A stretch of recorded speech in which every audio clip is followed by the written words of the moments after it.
ಶ್ರೀನಿವಾಸ್, ನಾವು ಅವರೆಲ್ಲ ಒಟ್ಟಿಗೆ 83ರಲ್ಲಿ ಶಾಸಕರಾಗಿ ಬಂದವರು. ಅವರು ಉತ್ತರಹಳ್ಳಿ ಶಾಸಕರಾಗಿದ್ದರು. ಅವರು ವೃತ್ತಿನಲ್ಲಿ ಕೃಷಿಕರು, ಆಮೇಲೆ ಕೈಗಾರಿಕೋದ್ಯಮಿ ಕೂಡ. ಅಶೋಕನ್ ಬಹಳ ಚೆನ್ನಾಗಿ ಗೊತ್ತಿದೆ ನಿಮ್ಮ ಕ್ಷೇತ್ರ. ಅವರಿಂದನೇ ಅಶೋಕ್ ಬಂದಿದ್ದು. ಅಶೋಕ್ ಬಂದಿದ್ದೆ ಅವ್ರ ಸಾಧನೆ. ಹೌದಾ? ಅದೇ ಕಾನ್ಸ್ಟಿಟ್ಯೂನ್ಸಿ ಅಲ್ಲ, ಅಶೋಕ ಇವತ್ತು ಇಷ್ಟು ಎತ್ತರಕ್ಕೆ ಬೆಳೀಲಿಕ್ಕೆ ಅವರು ಕಾರಣ ಅಂತಕ್ಕಂಥದ್ದನ್ನ ಮರಿಬಾರದು ಅಂತ ಬಯಸ್ತಾರೆ. ಏನೇ ಇರಲಿ, ಅವರು ಆಮೇಲೆ ಪಾರ್ಲಿಮೆಂಟ್ಗೆ ಹೋದ್ರು 99ರಲ್ಲಿ ಪಾರ್ಲಿಮೆಂಟ್ಗೆ ಹೋದ್ರು. ಅಲ್ಲಿ ಕೂಡ ಪಾರ್ಲಿಮೆಂಟ್ ಮೆಂಬರ್ ಆಗು ಕೂಡ ಕೆಲಸ ಮಾಡಿದ್ರು. ಸ್ವಲ್ಪ ಗಡಸಾಗಿ ಮಾತಾಡ್ತಿದ್ರು ಅಷ್ಟೇನೆ, ಬಟ್ ಆತ್ಮ ಮಾತ್ರ ಬಹಳ ಒಳ್ಳೆ ಹೃದಯ ಒಳ್ಳೆ ಇತ್ತು, ಬಡವರ ಪರವಾದಂಥ ಕಾಳಜಿ ಇತ್ತು. ಅಂಥ ವ್ಯಕ್ತಿಯನ್ನು ನಾವು ಇವತ್ತು ಆಮೇಲೆ ಬೆಂಗಳೂರು ಅಭಿವೃದ್ಧಿ ಪ್ರಾಧಿಕಾರದ ಸದಸ್ಯರಾಗೂ ಕೂಡ ಕೆಲಸ ಮಾಡಿದರು. ಸೊ ಅವರು ಕನಕಪುರದ ಲೋಕಸಭಾ ಕ್ಷೇತ್ರದಿಂದ ಆಯ್ಕೆಯಾಗಿದ್ದರು. ಅವರು ನಮ್ಮನ್ನು ಅಗಲಿದ್ದಾರೆ. ಅವರ ಆತ್ಮಕ್ಕೆ ಚಿರಶಾಂತಿ ದೊರಕಲಿ ಅಂತೇಳಿ ನಾನು ಪ್ರಾರ್ಥನೆ ಮಾಡ್ತೇನೆ. ಆಮೇಲೆ ಮಾಜಿ ಶಾಸಕಿ ಜಯವಾಣಿ ಮಂಚೇಗೌಡ, ಅವರ ಮಂಚೇಗೌಡರನ್ನು ನಿಮಗೆ ಗೊತ್ತಿದೆ, ಮಂಡ್ಯ ಜಿಲ್ಲೆಯಲ್ಲಿ ಒಬ್ಬ ಪ್ರಮುಖ ರಾಜಕಾರಣಿ ಅವರು ಆಗಿದ್ದರು. ಅವರು ತಮ್ಮ 91ನೇ ವಯಸ್ಸಿನಲ್ಲಿ ನಿಧನರಾಗಿದ್ದಾರೆ. 84ರಲ್ಲಿ ಇವರು ಶಾಸಕಿಯಾಗಿ ಆಯ್ಕೆಯಾಗಿದ್ದರು ಮಂಚೇಗೌಡರ ನಿಧನ ನಂತರ. ಆಮೇಲೆ ಮಂಚೇಗೌಡ ವಿದ್ಯಾಸಂಸ್ಥೆ ಅದರ ಅಧ್ಯಕ್ಷರಾಗೂ ಕೂಡ ಕೆಲಸ ಮಾಡಿದರು. ಸೊ ಅವರು ಒಬ್ಬ ಹಿರಿಯ ಮುತ್ಸದ್ದಿ ರಾಜಕಾರಣಿಯನ್ನು ನಾವು ಕಳ್ಕೊಂಡಿದ್ದೀವಿ. ಅವರ ಆತ್ಮಕ್ಕೆ ಶಾಂತಿ ಸಿಕ್ಕಲಿ ಅಂತೇಳಿ ನಾನು ಪ್ರಾರ್ಥನೆಯನ್ನು ಮಾಡ್ತೇನೆ. ಆಮೇಲೆ ಶ್ಯಾಮ್ ಬೆನಗಲ್, ಇವರು ಖ್ಯಾತ ಸಿನಿಮಾ ನಿರ್ದೇಶಕರು. ಹೈದರಾಬಾದ್ನಲ್ಲಿ ಹುಟ್ಟಿದವರು. ಆಮೇಲೆ ಚಲನಚಿತ್ರದಲ್ಲಿ ದಿಗ್ಗಜರಾಗಿ ಬೆಳೆದಂಥವ್ರು. ಚಲನಚಿತ್ರ ಕ್ಷೇತ್ರ ಇದೆಯಲ್ಲ, ಆ ಕ್ಷೇತ್ರದಲ್ಲಿ ಒಬ್ಬ ದಿಗ್ಗಜ ನಿರ್ದೇಶಕರಾಗಿ ಬೆಳೆದಂಥವರು. ಆಮೇಲೆ ಸಮಾನಾಂತರ ಸಿನಿಮಾ ಚಳುವಳಿಯ ಮಾರ್ಗದರ್ಶಕರಲ್ಲಿ ಮುಂಚೂಣಿಯಲ್ಲಿದ್ದಂಥ ಚಲನಚಿತ್ರ ನಿರ್ಮಾಪಕ ಮತ್ತು ನಿರ್ದೇಶಕ.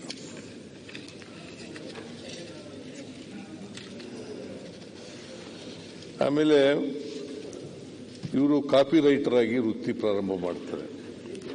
ಮಾಡಿ ಪ್ರಥಮವಾಗಿ ಗುಜರಾತಿ ಭಾಷೆಯಲ್ಲಿ ಸಾಕ್ಷ್ಯಚಿತ್ರವನ್ನು ನಿರ್ಮಿಸಿ ರಾಷ್ಟ್ರೀಯ ಚಲನಚಿತ್ರ ಮಂಡಳಿ ನಿರ್ದೇಶಕರಾಗಿ ಸೇವೆ ಸಲ್ಲಿಸುತ್ತಾರೆ.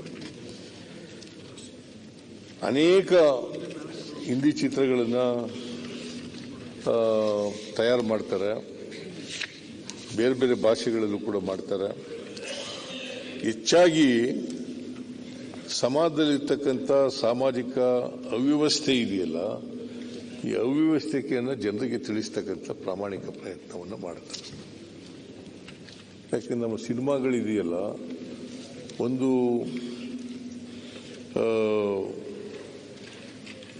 ಒಳ್ಳೆ ಮಾಧ್ಯಮ, ಜನರಿಗೆ ಬದಲಾವಣೆ ಮಾಡಲಿಕ್ಕೆ ಒಂದು ಬಲವಾದಂಥ ಮಾಧ್ಯಮ ಇದು. ಅನೇಕ ಜನ ಸಿನಿಮಾಗಳು ನೋಡಿ ಬದಲಾವಣೆ ಆಗಿರ್ತಕ್ಕಂಥದ್ದನ್ನು, ಪರಿವರ್ತನೆ ಆಗಿರ್ತಕ್ಕಂಥದ್ದನ್ನು ನಾವು ನೋಡಲಿಕ್ಕೆ ಸಾಧ್ಯ ಆಗ್ತದೆ. ಇವರು ಊಳಿಗಮಾನ್ಯ ಪದ್ಧತಿ ಇತ್ತು ನಮ್ಮಲ್ಲಿ. ಊಳಿಗಮಾನ್ಯ ಪದ್ಧತಿ, ಜಾತಿ ಪದ್ಧತಿ, ಮಹಿಳಾ ವಿಮೋಚನೆ, ಇಂಥ ಚಿತ್ರಗಳ ಮೂಲಕ ಸಮಾಜದಲ್ಲಿದ್ದಂಥ ಸಾಮಾಜಿಕ ಈ ಅವ್ಯವಸ್ಥೆ ಇದೆಯಲ್ಲ, ರೋಗ ಇದೆಯಲ್ಲ, ಇದನ್ನು ಜನರಿಗೆ ತಿಳಿಸ್ತಕ್ಕಂಥ ಪ್ರಾಮಾಣಿಕ ಪ್ರಯತ್ನ ಮಾಡೋದು.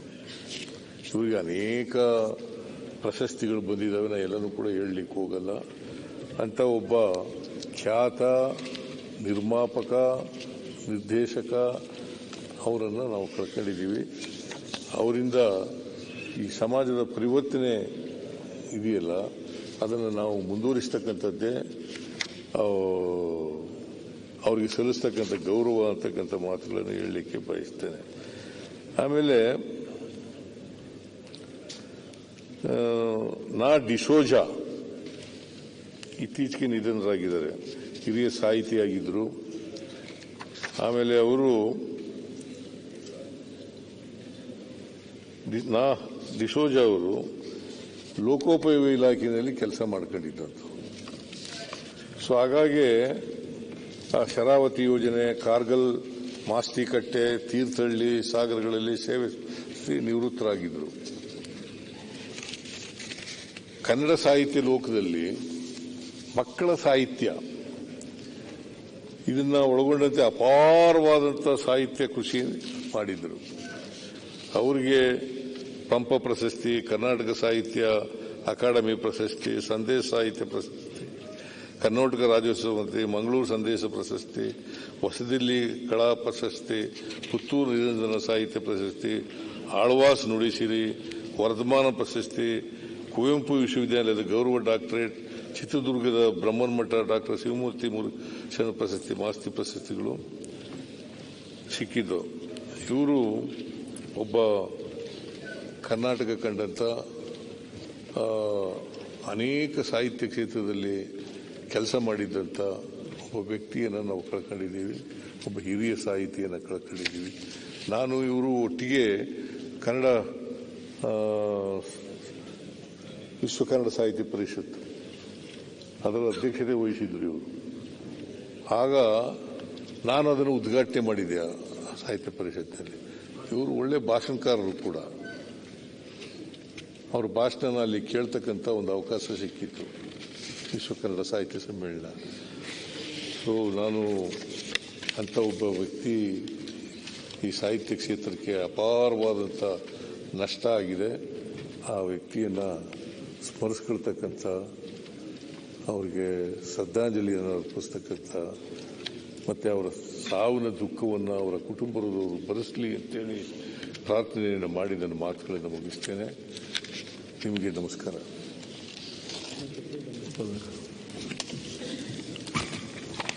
ಸನ್ಮಾನ್ಯ ಒಂದು ಸೆಕೆಂಡ್, ಇನ್ನೊಂದು ನಮ್ಮ ಕಾರವಾರ ಉತ್ತರ ಬೊಮ್ಮೇಗೌಡ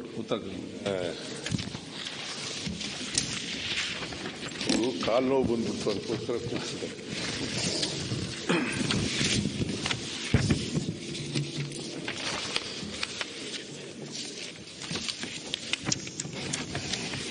ಸುಕ್ರಿ ಬೊಮ್ಮೇಗೌಡ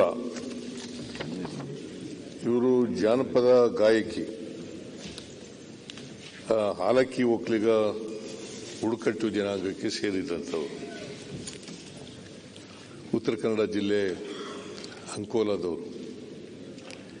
ಇವರನ್ನ ಸುಕ್ರಿ ಬೊಮ್ಮೇಗೌಡ ಅವರನ್ನ ಜಾನಪದ ಕೋಗಿಲೆ ಅಂತ ಕರೀತಾ ಇದ್ರು. ಜಾನಪದ ಕೋಗಿಲೆ ಅಂತೇಳಿ. ಇವರಿಗೆ ಓದು ಬರಹ ಇರಲಿಲ್ಲ. ಆದರೆ ಸುಕ್ರಿ ಬೊಮ್ಮೇಗೌಡವರು ಬಾಲ್ಯದಲ್ಲಿದ್ದಾಗ ತಮ್ಮ ತಾಯಿ ಮೂಲಕ ಜಾನಪದ ಹಾಡುಗಳನ್ನು ಕಲಿತರು. ಜಾನಪದ ಹಾಡು, ಹಾಲಕ್ಕಿ ಒಕ್ಕಲಿಗ, ಬುಡಕಟ್ಟಿನ ಸಾಂಪ್ರದಾಯಿಕ ಸಂಗೀತ ಹಾಡುಗಳನ್ನು ಸಂರಕ್ಷಿಸಿಕೊಂಡು ಹೋಗುವಲ್ಲಿ ಶ್ರಮಿಸಿದ್ದರು. ಅದಕ್ಕಾಗಿ ಇವರಿಗೆ ಪದ್ಮಶ್ರೀ ಪ್ರಶಸ್ತಿಯನ್ನು ಕೂಡ ಕೊಟ್ಟಿತ್ತು. ಇವರು ಇತ್ತೀಚೆಗೆ ನಿಧನರಾಗಿದ್ದಾರೆ. ಆಮೇಲೆ ಇವರ ಪ್ರತಿಭೆ ಬರೀ ಹಾಡಿಗಷ್ಟೇ ಸೀಮಿತ ಇರಲಿಲ್ಲ. ಪರಂಪರಾಗತ ನಾಟಿ ಔಷಧಿಯನ್ನು ಕೂಡ ಕೊಡ್ತಿದ್ರು.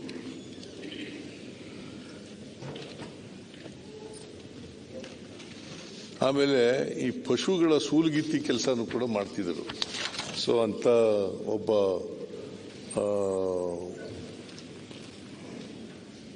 ಜಾನಪದ ಕ್ಷೇತ್ರದ ಆ ಸಂಪತ್ತು ಅವರಲ್ಲಿತ್ತು, ಹಾಡುಗಾರಿಕೆ ಇತ್ತು. ಅಂತ ಒಬ್ಬ ಮಹಿಳೆಯನ್ನು ನಾವು ಕಳ್ಕೊಂಡಿದ್ದೀವಿ. ಅವರಿಗೆ, ಅವರ ಆತ್ಮಕ್ಕೆ ಚಿರಶಾಂತಿ ದೊರಕಲಿ, ಅವರ ಕುಟುಂಬ ವರ್ಗದವರಿಗೆ ಅವರ ಸಾವಿನ ದುಃಖವನ್ನು ಭರಿಸಲಿ ಅಂತೇಳಿ ಪ್ರಾರ್ಥನೆ ಮಾಡಿ ನನ್ನ ಮಾತುಗಳನ್ನು ಮುಗಿಸ್ತೇನೆ. ಕನ್ನಡಿಗರ ಮೆಚ್ಚಿನ ನಿಮ್ಮ ನ್ಯೂಸ್ 18 ಕನ್ನಡ ಈಗ ವಾಟ್ಸ್ಆಪ್ನಲ್ಲಿಯೂ ಲಭ್ಯ. ಕರ್ನಾಟಕ ಮತ್ತು ದೇಶ ವಿದೇಶದ 360 ಡಿಗ್ರಿ ಸುದ್ದಿ ವಿವರವನ್ನ ನೀವು ನಿಮ್ಮ ಕೈ ಬೆರಳುಗಳಲ್ಲಿಯೇ ಪಡೆಯೋದಿಕ್ಕೆ ಈ QR ಕೋಡ್ ಅನ್ನ ಸ್ಕ್ಯಾನ್ ಮಾಡಿ. ನಮ್ಮ ಚಾನೆಲ್ ಅನ್ನ ಫಾಲೋ ಮಾಡಿ, ನೋಟಿಫಿಕೇಶನ್ ಆನ್ ಮಾಡಿ.